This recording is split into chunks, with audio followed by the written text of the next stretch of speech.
Welcome back, everybody, to the Fighting for Freedom podcast. I just want to say thank you to everybody for all your love and support. You guys have helped this channel grow dramatically. If you could please, at this time, drop us a like, comment, subscribe, share our podcast, turn on those bell notifications, and leave us a rating and good review. I appreciate you guys.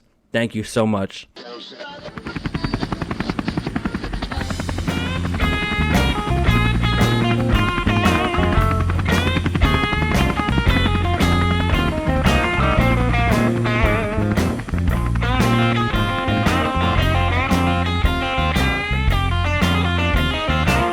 Fighting for freedom, one podcast at a time.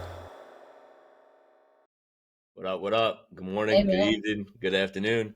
Welcome to another episode on the pod. Today I'm joined by one of my homies that, we kind of share that similarity where we both joined the Navy, right? RJ, what's up, brother, man? Hey, man, how's it going? Happy to be here.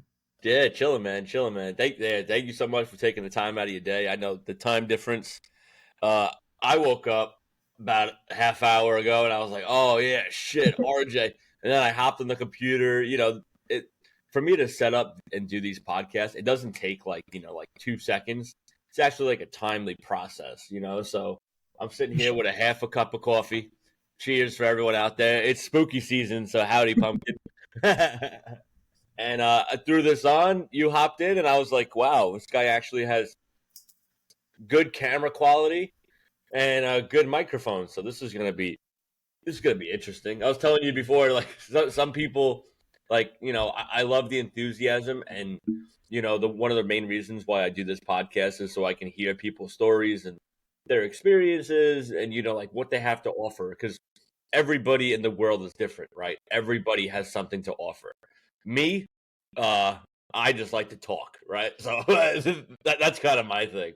I also like to listen, but other people, they have, maybe financial experiences or, just life experiences, but sometimes they don't have like the best of equipment. And it makes me feel bad that I can't send something to them and be like, here, just set this computer and microphone and video camera up and we'll do it, but I appreciate you actually knowing your stuff and hooking it up, bro. Thank you, man. Thank you. So, RG, where are you from? Oh, sorry. Go ahead, man. No, you go for it, man. This is all about you. I'm just the one who presses record. Okay, awesome. Yeah. So, name is RG. Originally born from the Philippines, and then basically, lived there essentially my entire early adult life.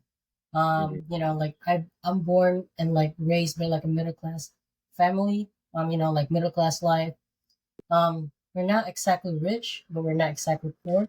Yeah. That makes sense. Then I was already 17 years old when my family decided, hey, we should we should we should bring our kids basically, to the US. And during that time I had no direction in life, felt lost and all that stuff because my entire life I was living in the Philippines. And it's just everything is completely different. Yep. And then at the age of 17 we essentially came here, and then I already started my college degree in the Philippines.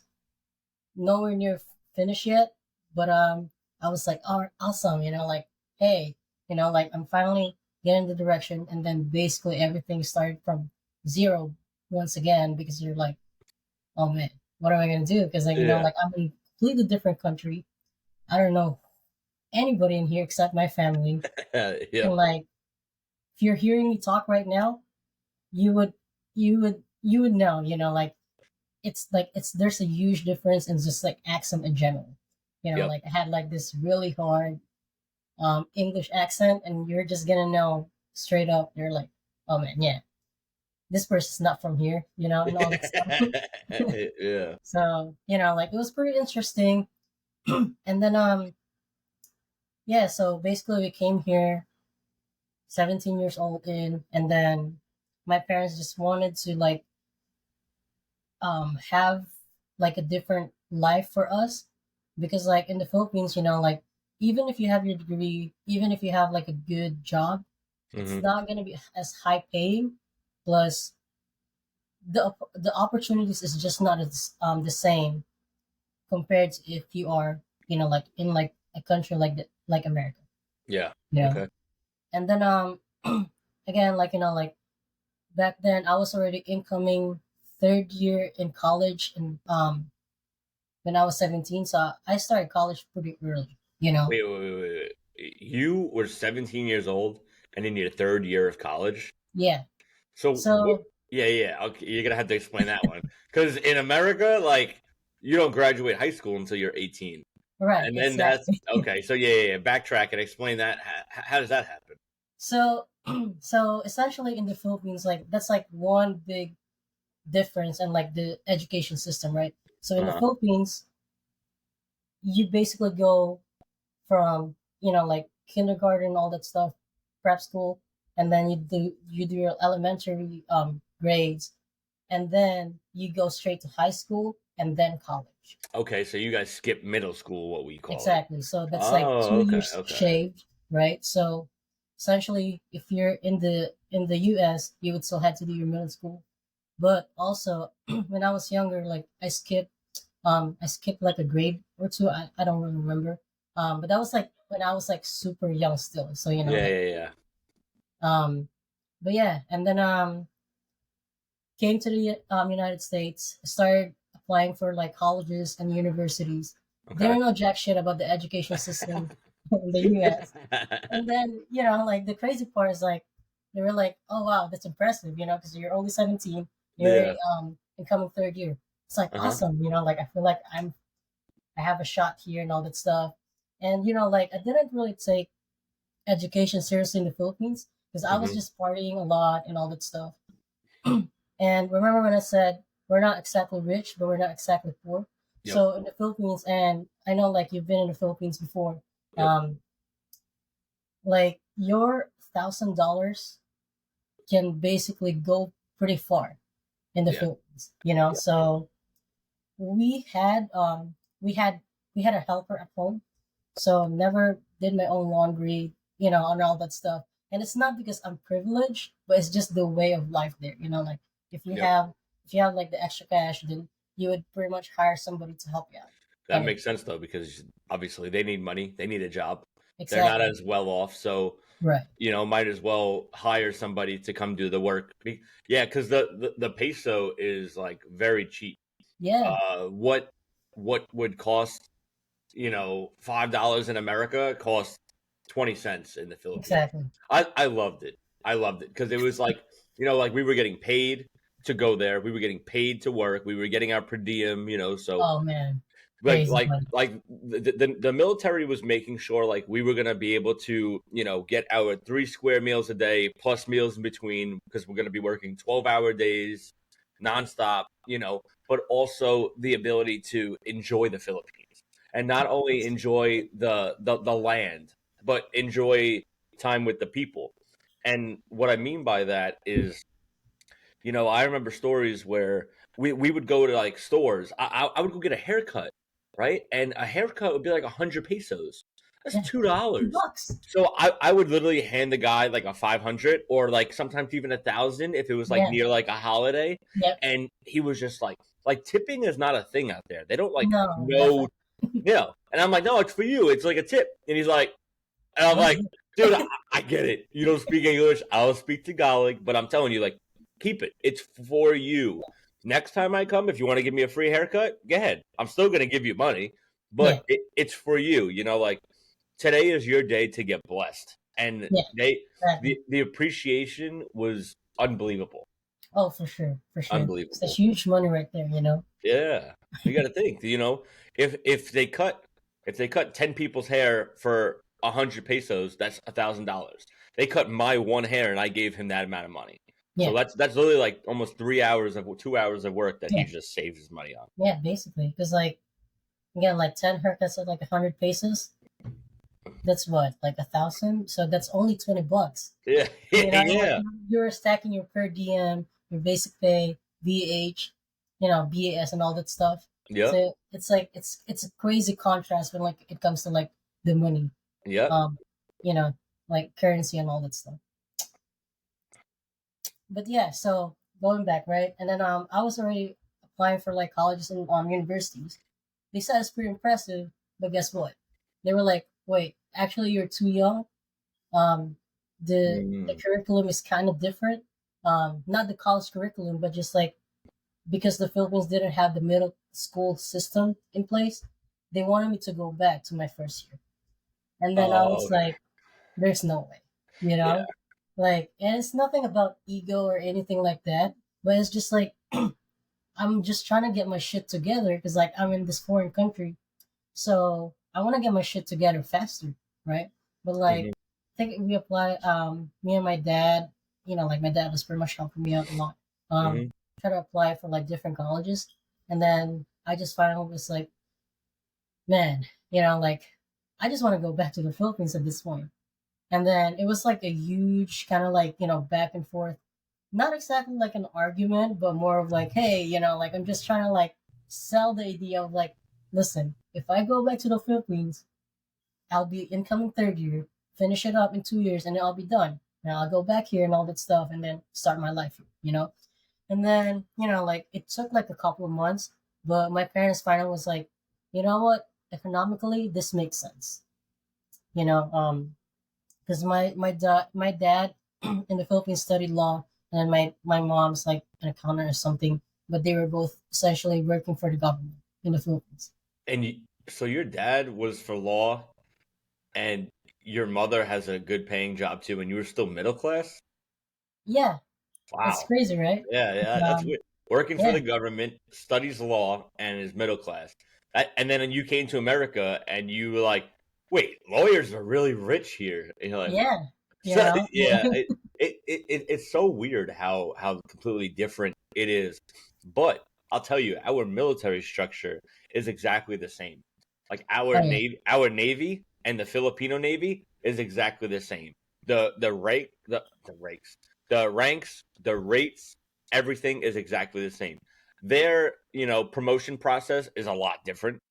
okay. Um, I met like a first class who was in the Navy for like 27 years, Holy and shit. I'm like, damn, dude. I'm like, Yeah, oh my god! I'm like my Master Chief's not even in for 27. You know what I yeah. mean? And people that are in for the same time as me are E3s, E2s. It's I crazy. I think their structure is like by time in. So yes, That you makes have to sense. pass your test and your physical test and all that, yada yada.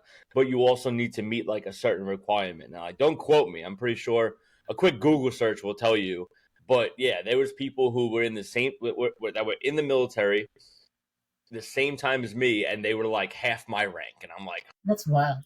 I'm like, oh, and then I'm like, oh, sorry, but you got to go fill up that bucket of dirt. That's crazy, man. Yeah. Okay, so you end up going back to the Philippines to finish Yeah, school? Oh, yeah. you did?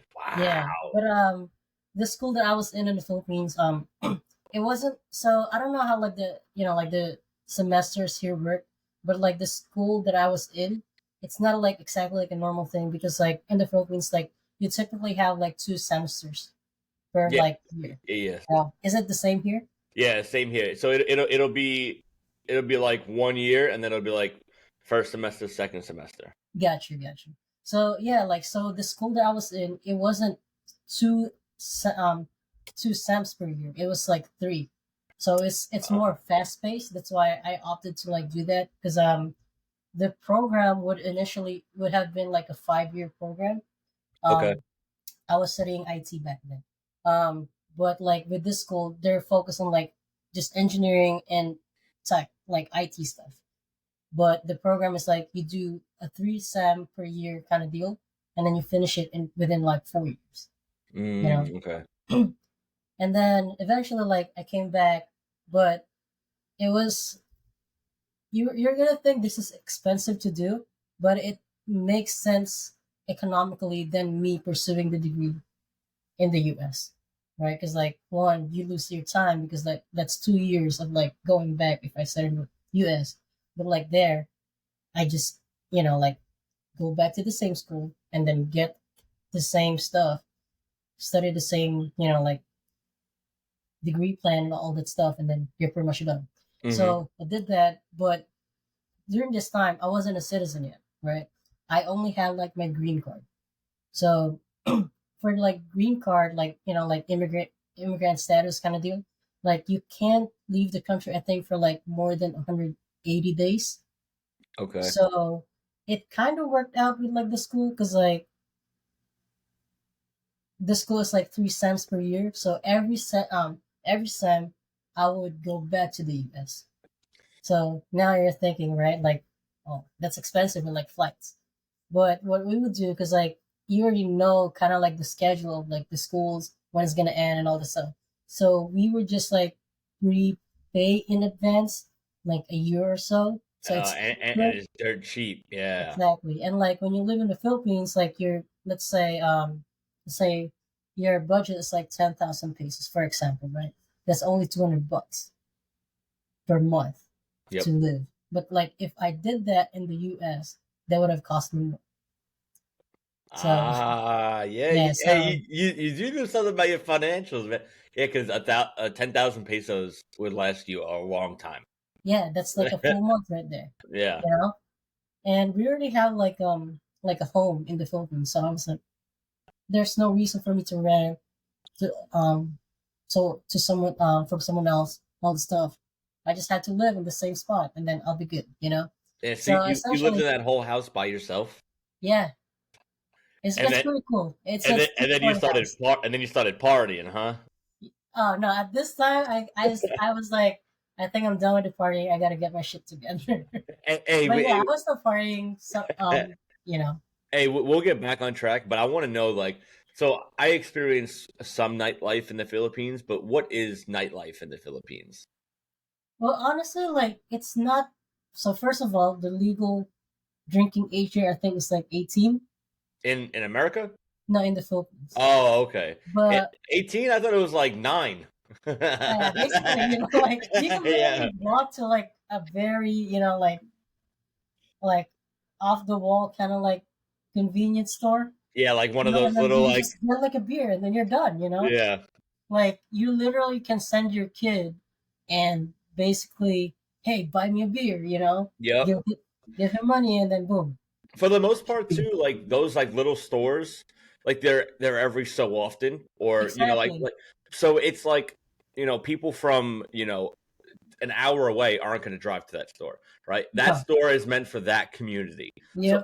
everybody who goes to that store, the person who owns that store, they know who They everybody knew is. everybody was. So it's like, if I'm sending my kid to go buy me a beer, they're like, listen, yeah, take the beer and go home. You know what I mean? Like, Exactly. yeah, I Yeah. get it. I get it. The kid's not going to take the beer and go to the playground. But but anywho, all right. So yeah, nightlife for you. Yeah, so basically it was more of like just going to like a club or something. And again, like like here, if you go to a club, you're gonna spend like hundreds of dollars a night. Oh But yeah, because like the the expenses are so much cheaper, you can literally do that with like like your $200 a month budget. You can still squeeze that in, get a yep, few beers in, like and just party. yep, Like, and it's so easy to like coordinate with like friends, especially back in college, because like everybody's just not busy, or like you don't live as far from each other, and there's so many ways of transportation. You don't exactly need your like a car. You don't need a driver. You can just ride like a jeepney or something. I'm sure yep. you know what that is. Yeah, Or those like things are, a yeah. cab. Well, we weren't allowed to get on them. Okay. But yeah, it's pretty. Yeah, it's just a pretty different um experience. Yeah, it sounds like it. Speaking of different experiences, the alcohol when it comes to beer, that is a totally different experience. It Yeah. was Red Horse. Oh yeah. Everybody Jesus. drinks that shit over there. Yeah, but like I don't like it's like I remember one night we were all sitting around like this table and we had like a bottle of Red Horse and like a little cup. Like when you go to the dentist, they give you like the little cup to Yeah. like wash your mouth out. But they put the cup down and they pour some Red Horse and they're passing the cup around. Yep. And I'm like, what? Right. Like, why am I? No, like this is Yeah, like weird. yeah, And like and they're like, yeah, shit. What was the word for it? Damn. How do you say your turn? um ikaw na? Eco na, yeah, eco na, eco na. And I was like, what the hell is that? But then after like maybe 10 minutes of passing the cup around, I would just hear eco na and be like, Yeah. because you're Yeah, literally that taking, is strong. yeah, you're literally taking shots of beer. And Red Horse is like not regulated. I don't know where it comes from, Yeah. but there's been times where I'll drink like a full like 40 ounce of Red Horse, and I'm fine. I'm like, I can fly a plane. Like that was nothing. And then there's times where I drink Red Yeah, Horse, bro. and I make it this much down it, and I'm like, oh, I'm like Yeah. spinning. I'm like, yo, it's something about recycled bottles that just do it for me. So, Yeah. It's but funny. San Miguel was definitely a Oh good beer. yeah. That was like my go-to beer. That's like your version of like a Bud Light or like a Yeah. Miller Yeah, Lite. yeah, yeah, for sure. Yeah. All right. So you actually did it the smart way, where you saved a lot of your money by going back to the Philippines to Yep. finish your degree. Now you finished with a bachelor's degree. Yeah. So when you end up coming back to the U.S.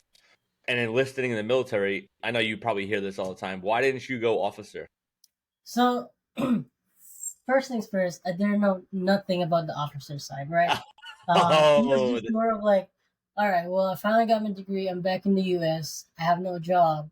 I have zero direction of like where I can go because like I didn't have my citizenship back then. I have no security clearance or whatsoever. Didn't even know that that shit existed, you know. yeah, yeah, And then but I knew that like I'm very passionate about tech and like finance stuff. Um, and then basically I just went to like the closest recruiting office from where we used to live, hmm and that was like I don't know like a 5-10 minute drive from our spot before. This is in Bay Area, and then Oh, you like wait, you moved from the Philippines to the Bay Area? yeah, well it was like more of like Philippines, and then we lived with some family like distant relative for like a few months until we like we could get our shit together as a family because I think like my mom was saying and like I didn't know this back then but like when we came here together um we only had like 3 grand and it was Oh, like man. do or die moment. Yep. Well, the you know Yeah, the currency difference yeah, is, yeah. yeah. So 3 grand in the Philippines, that's like a pretty sizable amount. But here it's like it's probably just like your month, Yeah, yeah, no, literally, with yeah. two That's kids, and then back then, like Wi-Fi is not free everywhere and all that stuff. You even pay like for I think for like per gigabyte or some shit like that. It yeah. wasn't unlimited. And yeah, so and then my dad was saying, "Hey, look, this is like the fastest way for you to get your citizenship." hmm And then it was like maybe you do this, you enjoy it, you do it full 20, whatever. For some reason, he knew like the structure of like the military. I was like, Well, it's the same as it's yeah, basically the same. Like everybody who that America is like friends with, let's just say, yeah, yeah, the structure is the same. yeah.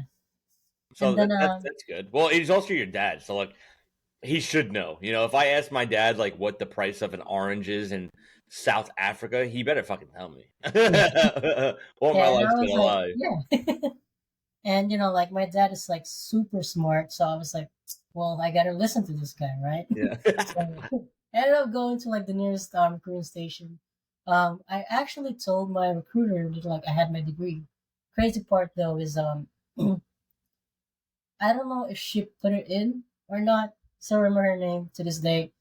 It's just an unforgettable moment. But basically, I enlisted, told her I have my degree and all this stuff. But instead of starting from E3, because like if you have like your associates, you're E2.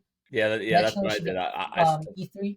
I Um, started. Well, no, it's the other way. If you get if you start with your bachelor's, you're eligible to be an officer. If you start with your associates, you get automatic E3. is it like that now? Yeah, because I started with my associates, and Okay. I got automatic E3. So Oh when they were well, like, that's easier now. Because yeah, before it was like two associates and then oh two really? bachelors. Yeah, Oh damn. yeah, Oh okay. Well, damn. I'm glad that's I joined crazy. later on. Yeah. So she didn't put any of that. No, so I ended up going to boot camp, like A school and all that stuff as E1.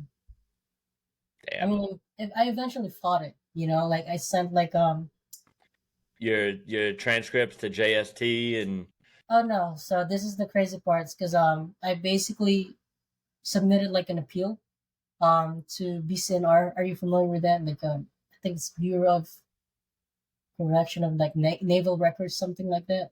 okay. So it's basically like an entity way above your chain of command, way above your, like your command in general, goes to like essentially like SecNav kind of deal, and Hmm. then you basically show proof. And then during this time, like, and I remember like when I was applying for colleges, they didn't want to accept me because I was too young. Hmm. But then after that, when I came here, and then I already had my degree, I had it reevaluated by I think it was like WES and like IERF. I don't know if you're familiar with those, but basically it's like they're like like institutions that specialize in like converting like your degree from like another From country or okay. something to here. Yeah, makes And sense. yeah, and then like my ESO back then taught me how to do all of that stuff. And then when it came back, they were like, "Oh, it's actually a 1-for-1," meaning every class I took in the Philippines is an equivalent to like an actual class here in the U.S. So they had everything, and then eventually, like the final verdict was like, okay, like if you're applying for a job anywhere in the U.S., you show that proof, and then it will tell them, "Hey, this person actually has a bachelor's degree in IT." So I was like, "Oh wow, that's a win." So I Yep. started signing it up to BCNR, and then they eventually adjusted my rank, but it took like months. I think I want to say a minimum of like 7 months that I Yep. can remember, Yep. and then sent it up, and then they readjusted my rank to like from E1 to E3, and then they essentially give you like the back pay because of like the difference and all this stuff. And then I want to say they did the same for like my E4, but I just didn't pursue like for the E5 and E6. Um, because like by then like I already had like something else that I was working on, so I was like, ah, fuck it, like I just didn't want to do like the hassle because it was just like a huge back and forth. Because like Yeah. you're doing that as an E1, like your chain of command pro doesn't even know that that shit existed. But I was just doing my own research because I That's was like, exactly what I did. yeah, Because yeah, when I joined, they put my college like it was weird. Like I joined and I was like, hey, I went to college. I have a degree. They were like, why you want to join the military? And I was like, I don't know, but yeah. let's just do it. And I gave him my degree and everything. And when I went to boot camp, I was at E3, so I was like, okay, everything must be fine. But when I went to go take my tests, my advancement exams, my degree was not on there, so I was Um, missing out on those points. oh So yeah. when I took my first advancement exam, I took it, failed it by like point 0.6. Oof. And I was like, but I didn't know that because like when you fail, you're just like, I don't want to look, I don't give a shit, fuck it, Yep. maybe next year, maybe next time. Yep. And then one of my second classes, like my one of my mentors was like, "Yo, pull it up," and I was like, "Ah, bro, chill." So Yeah. they like held me down and stole my wallet and put my cat card in and like forced me Ah. to put my pin in, and they were like, "You're a fucking idiot, dude. You missed it by point 0.6." And I'm like, "Oh man." I'm like, "Wait, I'm like point 0.6." I'm like, "Yo, I went to college and my college isn't on here." 7 months later, I fought. I had to get my transcripts from my college officially. Like, don't open the mail. Don't Yep. even Yep. send it to me. Have it sent Mm-hmm. from the Just school. directly. And I was like, well, how do I know it's there? They're like, they'll let you know. I'm like, they're not gonna let me know. You know what I mean? So Yeah. Yeah. it was a timely process. Finally got it. Next thing I know, they're like, yo, Harem, congratulations. I'm like, Finally. nice, yeah. So I got So to now pick you're up. wearing E4.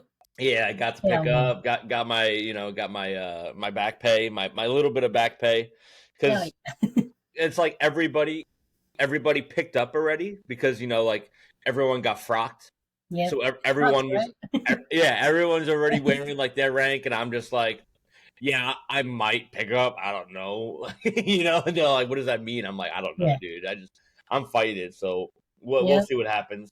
And then we had to have like a quarters all to myself because I picked yeah. up, and they were like, great, it's fucking hot, it's California, dude, like. Yeah, I was in Ventura. I was in Okay, Ventura Naval Base for my entire like first enlistment. it's Not bad, crazy. not bad. I like California. Yep. All right, so you seem like you have a lot of knowledge on not only your college experiences going from one country to another, but also the financial aspect too. Do you have any advice or anything you can offer to the people listening? Oh yeah. I think like like as coming here, you Yeah, essentially don't have a credit score at all. Or if they ever gave me one, it's probably like a bad credit because you started from nothing, right? Like yeah, that's true. like You can't have a score if you exactly. Like don't. you don't have history. Yeah, yeah, Yeah. But like join Navy and then like like my mom is like she does like accounting in the Philippines and stuff like that. So okay, growing up, like I see her basically deal with like money, like and she basically made it work when we got here. Because we're like we only had like 3 grand to our name as a yeah, family. Not even yeah, to yourself, but like as a family. yeah, So and then but she was just really good with money and all that stuff. So I kind of like took direction from that, and then essentially like my Navy paycheck I would save it. Like I would still do pretty dumb shit. Like buy stuff that like I never had in the Philippines and all that stuff. It's like yeah, yeah, like I got my money now, blah blah blah blah blah. Whatever. And then but I was saving money because like my passion is still like in like tech and like finance space. So I was saving it, and that's really my number one advice. Save it. But what the rich people don't tell you is when you save it, you don't just let it sit on a stupid ass bank account. yeah, You know, like you have to figure out ways on how you can reinvest your money. hmm, So I believe in this, and I don't know if you've heard of this, right? But like even if you have like a business in the US, let's say you establish your LLC, right? Or like your solo proprietorship. At the end of the day, what do? You pay your taxes. yep, But how do you combat that? You do that by like doing like deductions, right? So you say, oh, I bought a car. It's over, or like a truck, whatever. It's over 6,000 pounds. So guess what? That's tax deductible, something like that, or like a tax write off, yep, like, so they like people around you, they're going to say, oh yeah, that's a good way for you to like keep your money. But essentially, what you're doing to yourself is you're just starting to back to zero because you bought this depreciating asset, right? And then essentially, it doesn't like sure it's gonna help you because like now you have a way for like transportation, but what they don't tell you is that you start back to zero. So now you essentially try to grow your way back to like where you're at, like for the business side. yeah, exactly. But Like you when I know, started this whole podcast, like I didn't go on like www.freepodcaststarting.com and exactly. they sent to me all of this stuff. Like the headset is from Call of Duty, but I had to buy a microphone. You know what I mean? Like Yeah, yeah, I have a pretty good like setup over here, but everything is like for the podcast. Like I yep, have to get it for it, right? So everything I've ever gotten, or all my receipts for the podcast, all everything and anything, yep. I take all those receipts and I keep them. So when it does come to tax season, because I am like 100% legal, right? I have my LLC, I have all that Yep, yada yada. I'm not gonna get into it. I don't want no one knowing what I do, but yep, yep. We'll talk 100%, offline about it. yeah, 100%. Like I am good to go, right? But yeah, like you spent money on something, you pay taxes on it. it's for a business, it is a tax write-off. Yep. Anything can be a tax write-off. Yeah. I heard stories where people were like saving money for like gas receipts and like Yeah. haircuts, and they were like, Average. this is part of my uniform for the Yep. military. I'm gonna get a tax write-off on It's it. your personal appearance right there, your professional appearance. You know? Exactly. But yeah, like going back, it's like, okay, like so you make this money, you build up your business or like your personal assets, and then only for you to like spend more money for that to be like a tax write-off. But the rich people, right? Like if you study like for example, like Elon Musk, like Jeff Bezos and all that stuff. Peter Thiel, like PayPal guy. If you study them, what they do is not actually do that, because like that's what probably like our parents are like people who you believe are knowledgeable tell you to do, right? Mhm. But like you gotta think where did that knowledge come from? Like are those people that's telling you how like that you should do this, are they rich too? Like and when you say rich, like like we probably have like two different definition of rich, Yeah. but like for me, if I say rich, it means like you're financially over like at least like 8 figures, Yep. because Oh, okay. like 8 9 figures, that's what I would consider rich. Anything that like if you reach a million nowadays, that's pretty normal, in the business world. Yep. It sounds crazy, but it is, Yeah. $1 million so will go really fast. yeah, and You then buy a house and a car, and it's boom, depending it's on gone. where you buy it. Like Oh, I'm from New York. $1 oh million yeah, won't even buy you a house. $1 yeah, million oh, yeah, would be a down payment. Maybe right. it's like And it's not houses gonna these be days are like one of those crazy. nice ones too. No, it's gonna be like a normal, basic looking Exactly. fucking house. Yep. Yeah. And then so again, like going back, like what the rich doesn't tell you is that there's a way for you to make the money. So you create it, right? You keep it, but that's where like all of us, normies do. We make the money, we keep it. But what they do that differentiates them is that they know the ways on how to protect that money. Mhm. You see what I'm saying? So, because like if you think about it in like a circle of like money cycle, you basically create, you keep, but that's where it ends. But if you do create, keep, and protect, that's where the magic happens.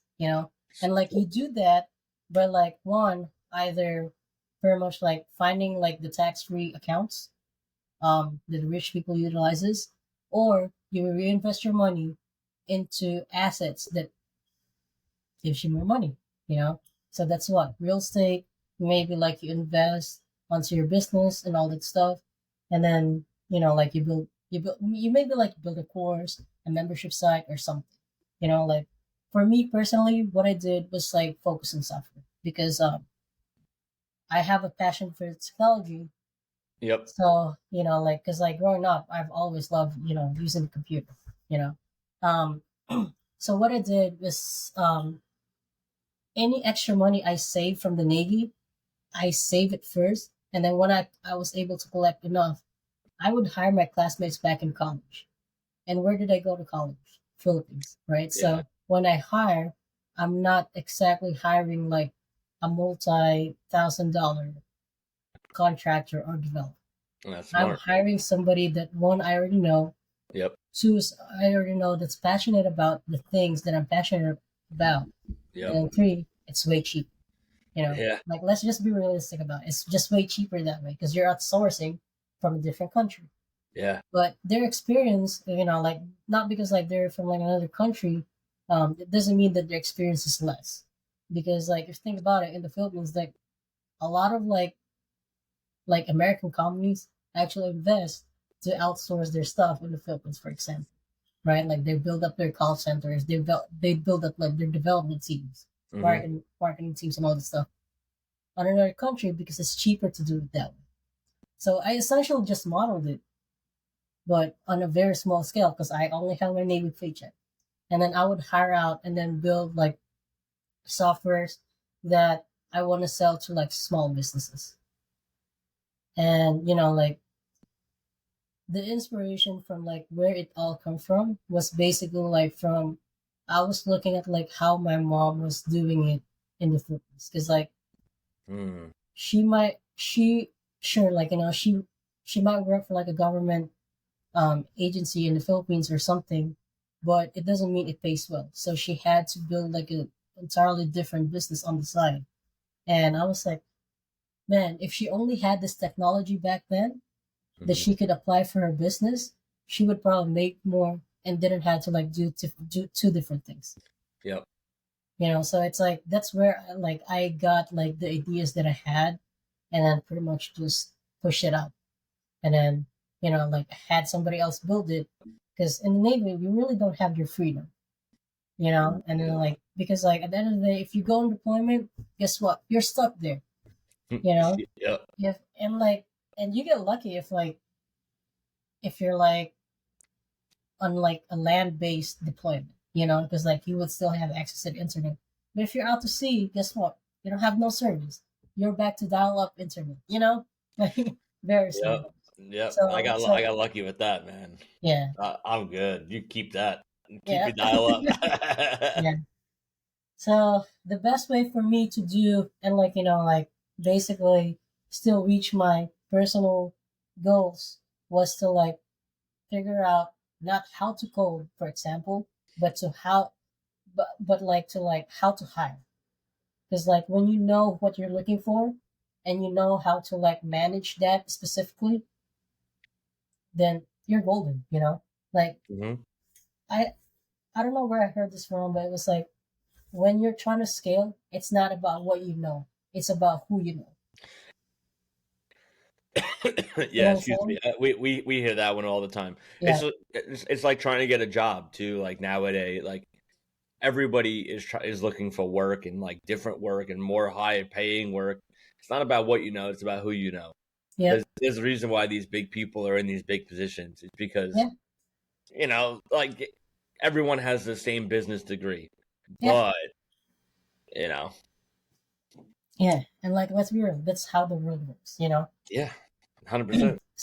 So yeah, so like I was collecting all this money and then basically saving it up, hiring, saving up, hiring. It was just like an endless process of doing that. And then, but like during this time, like my credit score was still bad, you know. But that's just the only thing that I can think of that I want to do. But essentially, like like I read up on like a lot of like books. Um, I think one of them was like How to Be Rich or some shit like that. It was just about like money stuff, and then it basically tells you how to deal with your money and all that stuff. And then essentially, coming from like a bad to no credit at all, I started climbing up on like the credit score side, like and then I think now I'm like in the 800s.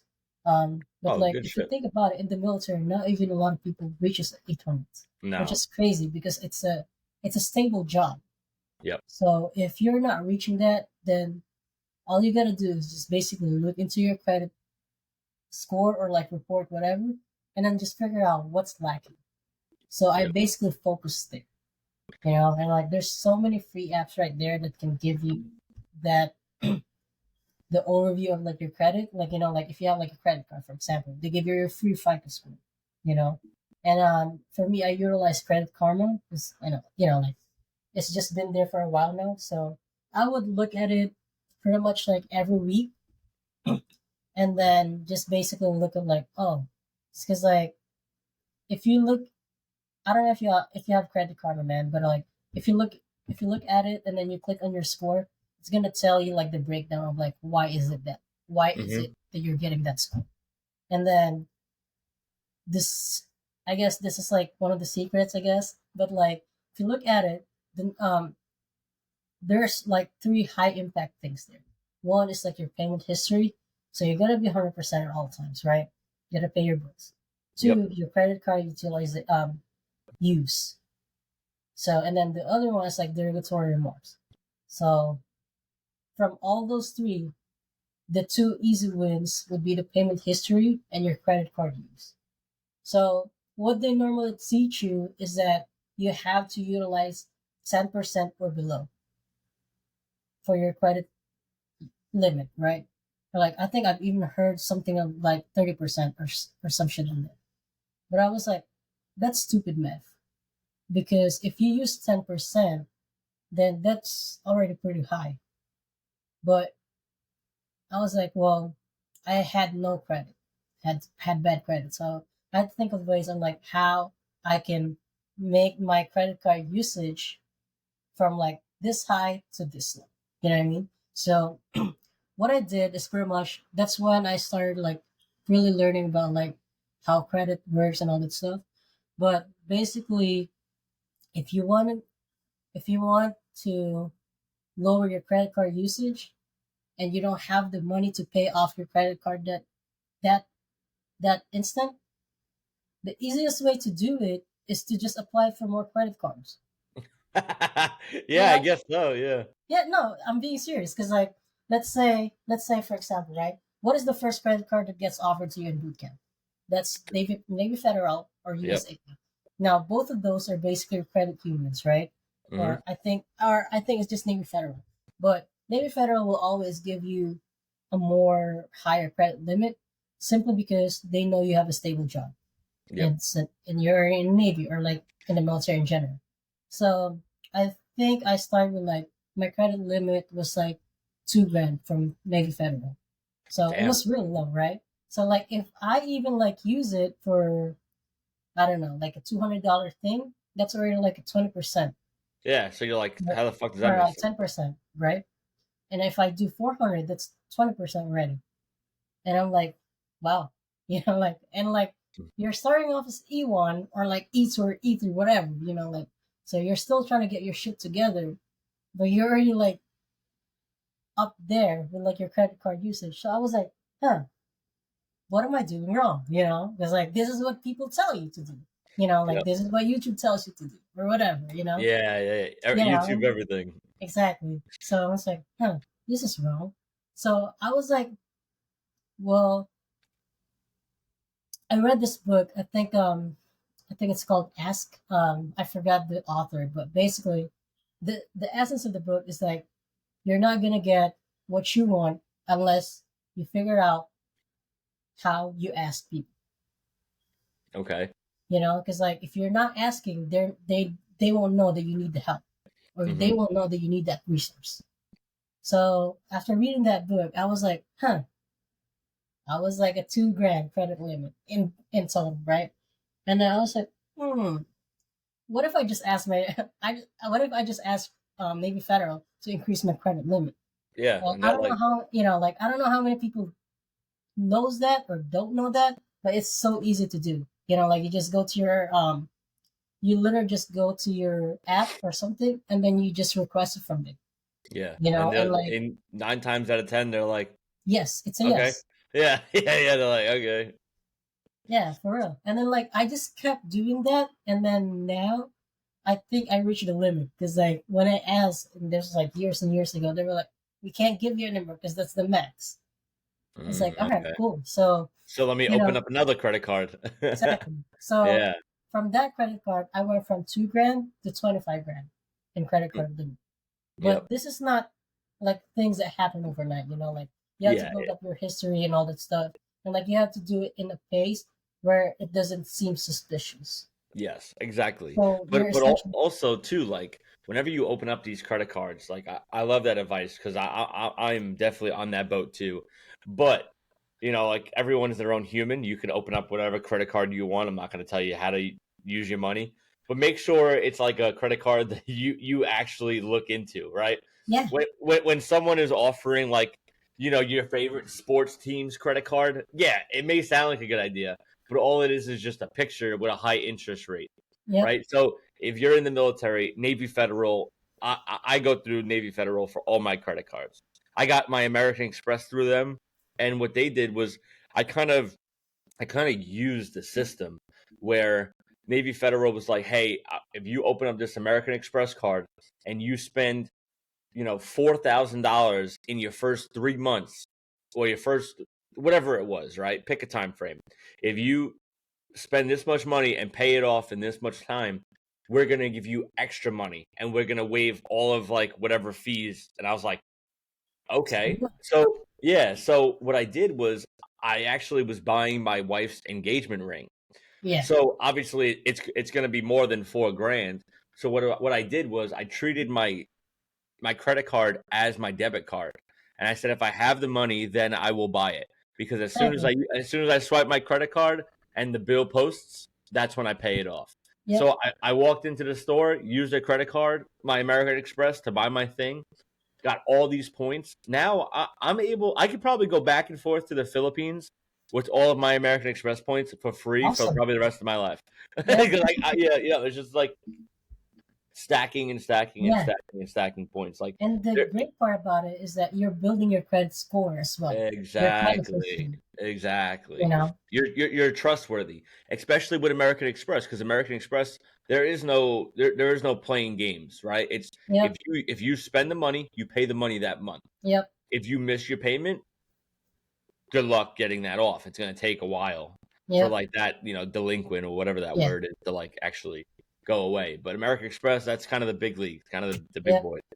And I don't know how many people know this, but like even Amex, for example, like the platinum one, right? Mhm. It's not exactly a credit card too. Yeah. It's more of a charge card. Like Yep. if you look at it, right, like there's no spending limit. So what kind of credit card has no spending limit? Yeah, You know? exactly. Like it's not a credit card. So it's essentially like you borrow the money, so you better be paying it off in full, kind of deal. Yep. But like you multiply your money by using like different credit cards for like different things you pay for. And I mean, like we're lucky that we're in the military because like we get to waive like the fees for like Amex Platinum and all that stuff, and then like you get access to like lounges and all that stuff that like you would Yeah. normally pay for. And so yeah, I mean, I think I want to say over a dozen credit cards because I just keep doing it. Oh, But it I doesn't don't. mean I have that. Yeah, yeah, yeah. Like No, not at all. The only bad side to that, for anyone else listening, I'm sure you're aware, just don't cancel any of your credit cards because when you yep, cancel no, credit cards, that's when they're like, "Why did you do that?" So yep, if and you like could it open lowers up, your credit score in general. yep.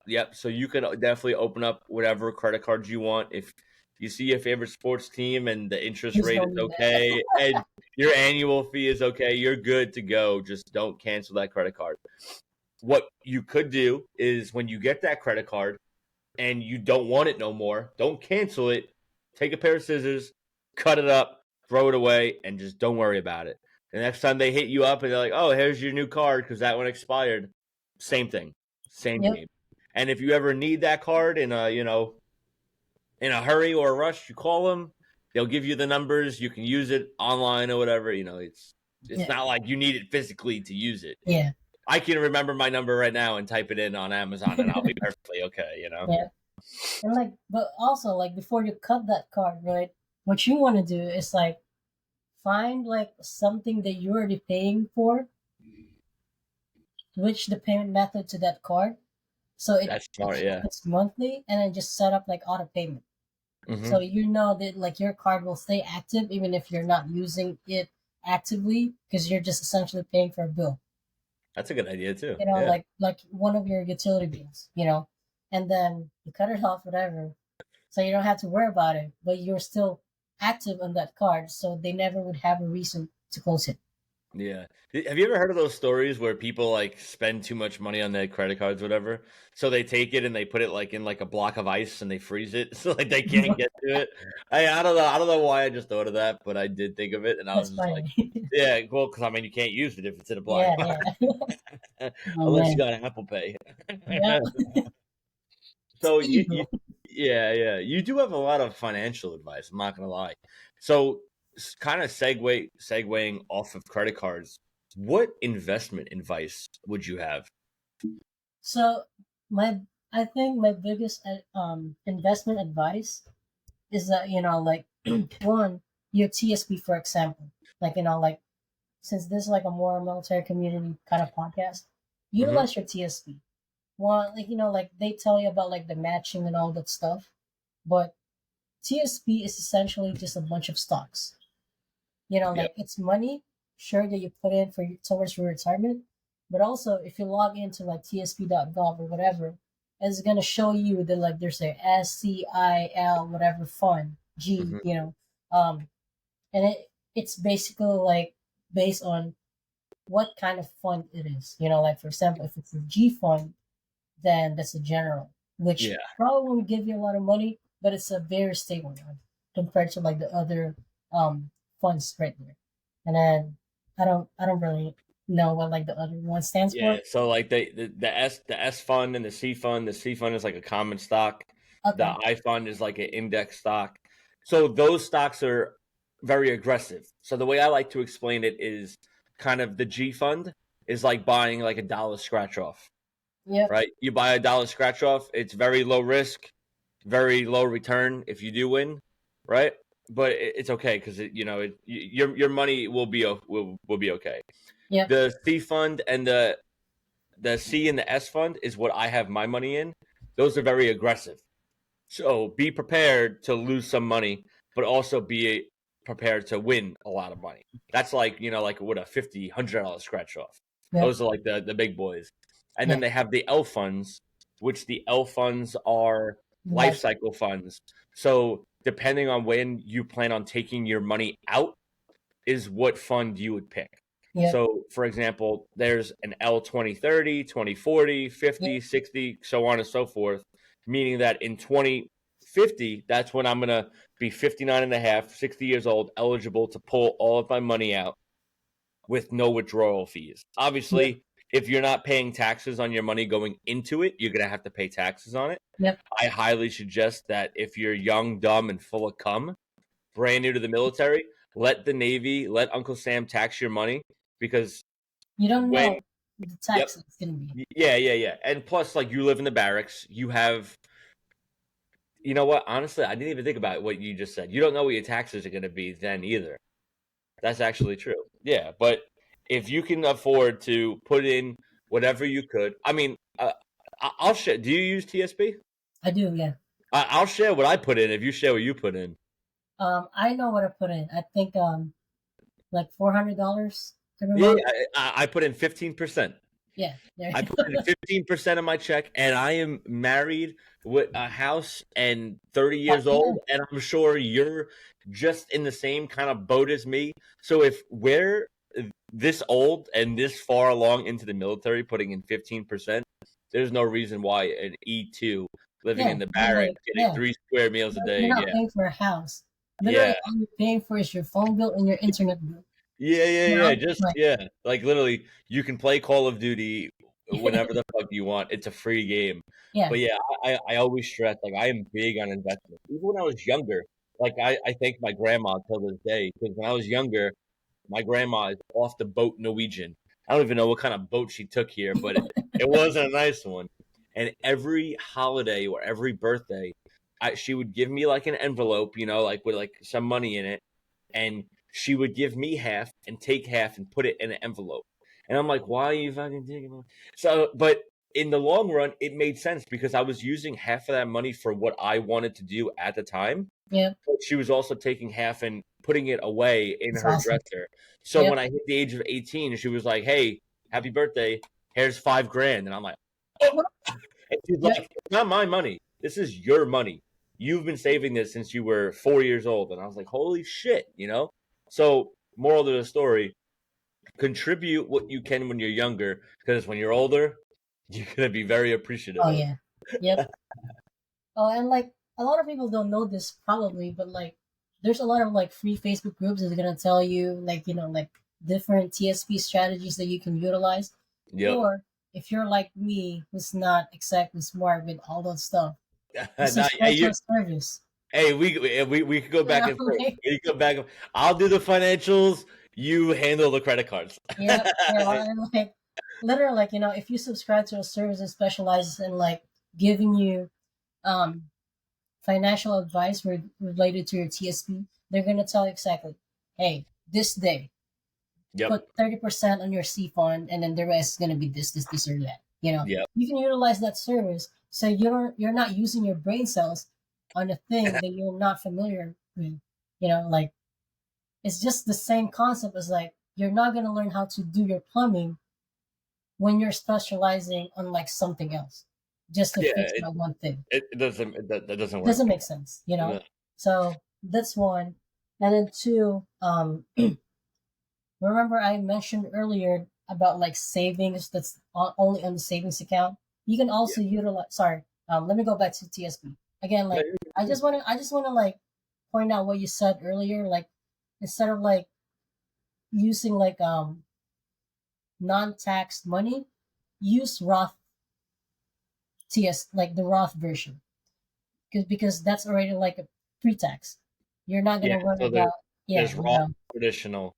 exactly. Most Don't of don't fuck the, around with the traditional. Just go Roth. yeah. Period. Yeah. Like Yep. don't stress yourself.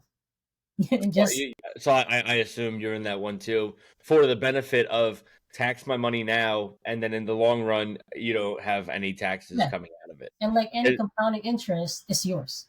exactly. So And so, with that being said, two key takeaways for anybody listening who is very curious about TSP, likes TSP, interested in TSP, but knows nothing about it.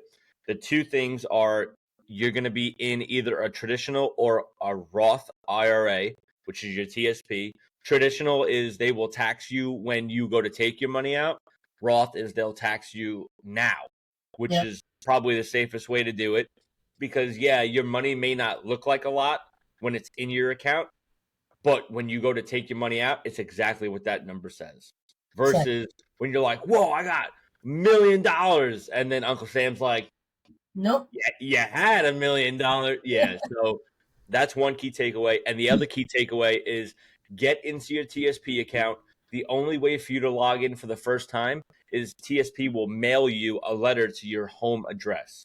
So, Yep. i.e., mine was like my mom's house, right? So, you get that letter, you get that code, you log into your TSP, and know the differences between all the funds, between the life cycle funds and the actual funds, Yep. and move that money. Because when you first sign up for TSP and the government makes your account, all of your money is in the G fund. You have no way of changing it or moving it over the phone, through text, through email, nothing. You Exactly. have to physically go on the website, tsp.gov, whatever the hell it is, and move that money out of the G fund. If you Yep. want to leave it in there, I'm not going to tell you what to do, but you're also not going to make a good return. Yep. So do that Yeah. now. That's an Exactly. order. Yeah. And then the other one. So I mentioned earlier, like instead of like putting it in a savings account, you can also utilize certificates, another kind Yep. of IRA outside of the TSP. Or are you familiar with like high yield savings accounts? Like money market savings accounts? No, just high yield savings account. No. Okay, Elaborate, so please. so let's say you're banking with like Navy Federal, USA, or any other banking institution. If you Hmm. put your money on their savings account that they give you for free or whatever, it's not gonna make as much interest, right? Probably like a cent. Oh, okay. Yeah, yeah. We were kind of talking like the same thing. So my savings account about this much money in it. I can fucking count it on one hand. But I have, yeah, I guess what you were saying is like what I call it is a money market in Navy Okay, Federal, where the amount in that account is a lot higher. It's kind of like the big boy account, but your interest is a lot higher too. oh So yeah. it's like, hey, you're gonna give us a lot of money to use on the daily, and we'll give you a lot of interest. But continue. I'm sorry. So yeah, it's essentially the same. But so basically, certificates, right? Like Hmm. you put your money, it's locked until like when the contract's up, but it Yes. keeps giving you interest. That's like Hmm. the basic one that like Navy Federal offers. But you can take it a step further. That this way, like if you have any kind of emergency and you need to take the money out, you have the freedom to do so, right? Hmm. Um, so you utilize a high yield savings account. I know Amex has one. Marcus has one that's owned by Goldman Sachs, which is basically like the credit card financier behind Apple Cards. Okay. So it's a really good bank. But basically, it's still a savings account, except they give you as much interest just as much as like a CD account, like a certificate. Oh, okay. But it's not locked. You can always take it out anytime. Okay. So let's say on like a 4 point something interest rate, Mm-hmm. let's say you have 60 grand on that account, it's Yeah. probably gonna give you like $200 every month.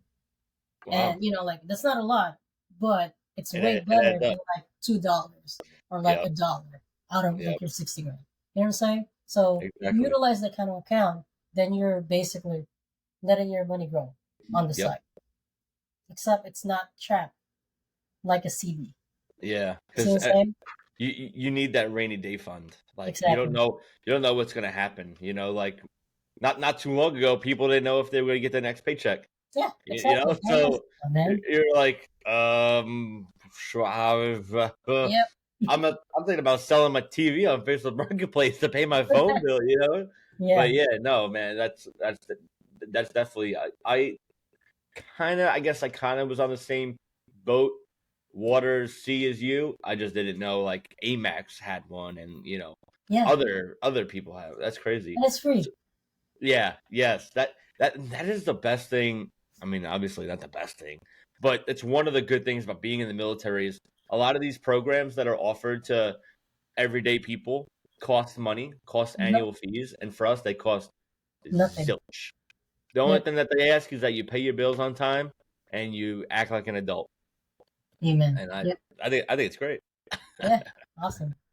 So yeah, and then my third money advice would be um not so much about money, but like building up your mindset. Because if you Okay. have a different kind of mindset, you're not gonna look at things the same way. Like forget about what your parents told you, unless you have like real rich parents, Mhm. And when I say my definition of rich is like 8, 9 figure and onwards. You know, Yes. Okay. like because like I'm not I don't mean this as a disrespect, but at the end of the day, they were probably taught by people who are just like us. Mhm. So how would they know about like the strategies that rich people use if they were rich themselves? You see what I'm saying? So if you invest time changing your mindset and like like trying to look at things differently, kind of like when you're in a situation, you look at it with like an overview, like this is you, and then you look at yourself like from up top. Mhm. Like you're not just focused on like one thing, but you're focused on like everything around you as well. Mhm. So it gives you like a completely different perspective about things, and when you change your mindset, it helps you. No, definitely. Yeah. And then um, and this is basically what I did. It's like like the money that you have, you invest it towards like not exactly like your passion projects. Um, it just happens to me that like my passion project also has huge potential to make money. Because like now like the softwares that I have, I sell to local businesses. Local businesses pay me 200 to 500 per month for a single software per their business location. So if they have 5 locations, guess what? They pay me $1,000 per month. You know what I'm saying? Wow. If I build them a website, I get paid $3,000. If it's a pretty complex website, I get paid $10,000. But you basically invest towards growing that skill or passion. But again, like passion does not equate to like income. So you gotta pick what you're passionate about and figure out how you can make the most returns from it financially, because that's the only thing that makes sense when you're still trying to grow. Yep. I'm not saying just be about the money, but at the end of the day, passion will not feed your family. So pick Yeah. a fucking passion that pays the bills. Yeah. And if you Yeah. don't have one, utilize the skills that you're good at, and like like let's say you keep investing the time and effort and energy towards that skill, you essentially at the end of the day start becoming passionate about it. So just continue doing that, and then think about ways on like how you're going to utilize to maybe like build up your business or whatever. Yep. Yeah. Hey, I hear you, but also fuck you, bro. Because the podcast shit is my passion, and I don't make a fucking dollar. No, trust me, you will Yeah. make money with this. Hey, Joe Rogan, if you're listening, I need a fucking sponsor, a sugar daddy, it's something. Help your boy out. Yeah. No, I'm joking, bro. I totally get it. You know, people, you have to take what you're doing seriously, right? And being in the military is probably one of the most serious jobs in the world. So if you can take that seriously, take what you're doing as a hobby, as a passion, as a side gig seriously, you know, like, and it's just gonna make you smile. It'll just make you happy, you Like, know. have you ever seen a rich person get up and be like, "Man, fuck this money. I don't like Yeah, it." yeah, no, Nobody no, does that. no. But Have you ever us, seen a rich person? Yeah, you ever see somebody frown on a jet ski? yeah, No. Yeah, no, no. But like for us, we're like, "Man, I'm going back to work." Blah blah blah blah blah. Because Yeah. like we're not on the financial stage that we want to be at. Yep. So I get you. I get yeah, you, man. Hey, I appreciate the financial advice you got. I'm about to go call my bank right now and like, yo, I need more no, money. Yeah, that's wild. Bro. That's wild. Um, as far as like the military goes, right? Besides the whole normal spiel of check your LES and make sure all that's good. Do you have any advice for active duty members or even reservists?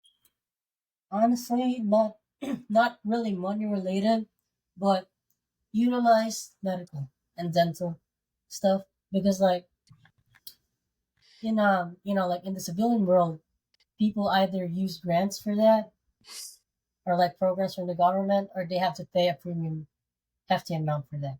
So Yeah. utilize that. Like I know like people are saying it's not the best, but that's the best that we got for free Hmm. while we're Yeah. serving. So utilize that. Because like if you're not utilizing it right now that it's free, are you really gonna sit there and tell me that you're gonna drop like $800 a month or some shit Yeah. towards like a more premium healthcare just This because you shit didn't is feel like expensive. using a free one? You're not. So you're realistic and like set aside time for you so you can be, like well and Yep. happy.